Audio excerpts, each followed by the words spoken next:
Ulamolar shuncha aytadi-da, kim bir odamga ko'p yaqin yursa, o'sha odamning hamma narsasi unga yuqadi. Yuqadi, bu bor narsa. Attiba'u sarroq. Ulamolar aytadi, odam tabiati o'g'ri. Ya'ni kim bilan ko'p yursangiz, o'shaning tabiatini o'g'rilaysiz. Sizning tabiatingiz shunga qarab shakllana boshlaydi. O'zimizda aytgandek qovun-qovundan rang oladi deydi-yu. Qalampir yoniga bolgarskiy ekib qo'ysangiz, bolgarskiy ham achchiq bo'lib chiqadi. U masalan boshqa narsa. Lekin yuqadi o'shanga achchiqligi. Xuddi shunga o'xshab masalan rangi yuqadi qarasangiz ba'zi narsalarga.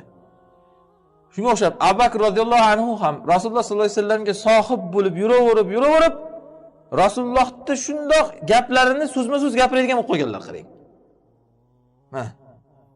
Posiqlarga hamroh bo'lgan odam xuddi shunday posiqlar gapini so'zma-so'z gapiradigan bo'lib qoladi. Ana bu hozir Abu Bakr radhiyallohu anhuga katta sharaf.